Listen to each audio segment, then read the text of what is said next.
அனைவருக்கும் அன்பு வணக்கம். நான் உங்கள் குமார்.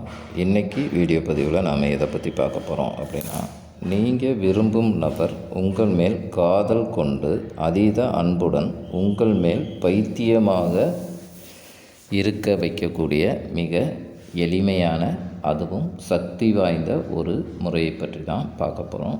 இது முழுமையான லா ஆஃப் அட்ராக்ஷன் மெத்தட் அப்படிங்கிறதுனால இதில் எந்தவித கட்டுப்பாடுகளோ பூஜைகளோ மந்திரங்களோ கிடையாது. இதை ஆண் பெண் இருவரும் பயன்படுத்தலாம். இதை யாரெல்லாம் பயன்படுத்தலாம் அப்படின்னு கேட்டிங்க அப்படின்னா, பிரிந்து வாழும் கணவன் மனைவி காதலர்கள்னு வரும்போது ஒன் சைடாக லவ் பண்ணுறவங்களும் இதை பயன்படுத்தலாம்.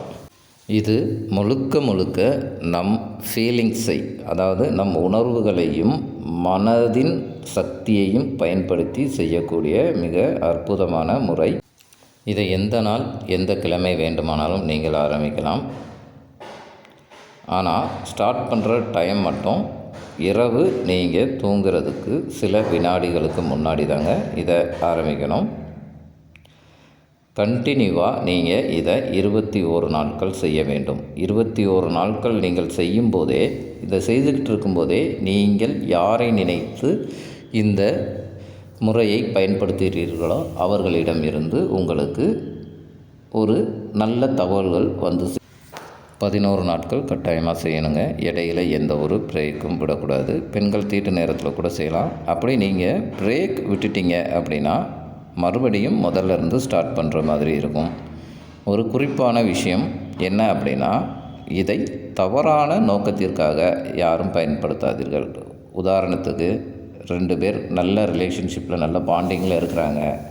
அந்த பொண்ணையோ அந்த பையனையோ நீங்கள் அட்ராக்ட் பண்ணணும், இல்லை அடுத்தவரோட கணவனோ மனைவியோ அட்ராக்ட் பண்ணணும் அப்படிங்கிற எந்த ஒரு தவறான எண்ணத்தோடையும் இதை பயன்படுத்தினாலும் பலன் கிடைக்காது. இந்த முறையை நாம் எப்படி செய்யணும் அப்படின்னு பார்க்குறதுக்கு முன்னாடி நம்ம சேனலை சப்ஸ்கிரைப் பண்ணாதவங்க சப்ஸ்கிரைப் பண்ணிடுங்க. பக்கத்தில் இருக்கிற பெல் பட்டனையும் மறக்காமல் ப்ரெஸ் பண்ணிடுங்க. அப்போ தான் நான் போடுற பயனுள்ள தகவல்கள் உங்கள் நோட்டிஃபிகேஷனில் உடனுக்குடன் வரும். ஒரு குறிப்பான விஷயம், நம்மக்கிட்ட ஆண் பெண் வசியமை, கணவன் மனைவி வசியமை, தொழில் சார்ந்த வசியமை அப்படின்ட்டு எல்லாமே சித்தர்கள் அருளிய முறைப்படி செய்த வசியமை நம்மளிடம் இருக்கிறது. தேவைப்படுபவர்கள் நம்ம டிஸ்கிரிப்ஷனில் கீழே நம்ம வாட்ஸ்அப் நம்பர் கொடுத்துருக்குறோம், அதுக்கு தொடர்பு கொள்ளுங்கள். அதே நேரத்தில் தனிப்பட்ட ரீதியாக, அதாவது பர்சனலாக உங்களுக்கு என்னிடம் கன்சல்டிங் எடுத்துக்கணும் அப்படின்னு நினைக்கிறவங்களும் என்னுடைய வாட்ஸ்அப் நம்பருக்கு தொடர்பு கொள்ளுங்கள். சரி, வாங்க நாம் பதிவுக்குள்ளே போகலாம். இப்போ இரவு உங்கள் வேலைகள்லாம் முடிச்சுட்டு உங்கள் பெட்ரூமில் இருந்து செய்யலாம், இல்லது பூஜை ரூமில் இருந்து செய்யலாம். இல்லை நீங்கள் நைட் ஷிஃப்ட் பார்க்குறவங்களாக இருந்தால் நீங்கள் வேலை பார்க்கும் இடத்துலேருந்து கூட இந்த முறையை நீங்கள் பயன்படுத்தலாம். இப்போ தனியாக உட்காந்துக்கோங்க. தனியாக உட்கார்ந்ததுக்கு பிறகு உங்களது உள் மூச்சையும் வெளிமூச்சையும் ஒரு 2 நிமிடம் நன்றாக கவனியுங்கள். அப்படி உங்கள் உள்மூச்சையும் வெளிமூச்சையும் நீங்கள் 2 நிமிடம் நன்றாக கவனிக்கும்போது உங்கள் உடலும் மனமும் லேசாகும். அதன் பிறகு நீங்கள் யாருக்காக இந்த முறையை செய்ய நினைக்கிறீங்களோ அவங்கள உங்கள் மனதில் 5 நிமிடம் அப்படியே கற்பனை பண்ணி பாருங்கள்.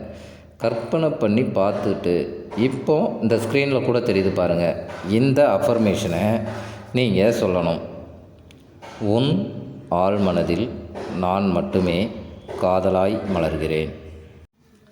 நம் உறவு பிரபஞ்சத்தால் ஆசீர்வதிக்கப்பட்டது. உன் ஆழ்மனதில் நான் மட்டுமே காதலாய் மலர்கிறேன். நம் உறவு பிரபஞ்சத்தால் ஆசீர்வதிக்கப்பட்டது. உன் ஆழ்மனதில் நான் மட்டுமே காதலாய் மலர்கிறேன்.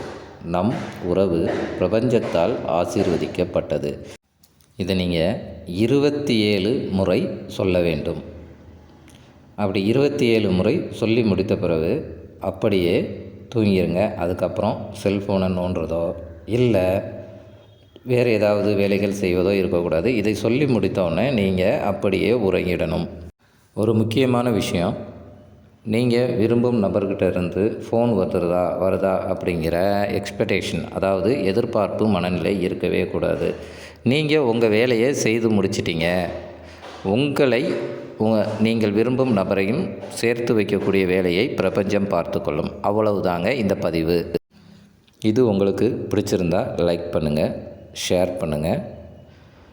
உங்களது அனுபவங்களையும் உங்களது சந்தேகங்களையும் எங்களது கமெண்ட் பாக்ஸில் பதிவிடுங்கள். மீண்டும் ஒரு நல்ல தகவலுடன் உங்களை சந்திக்கிறேன். நன்றி, வணக்கம்.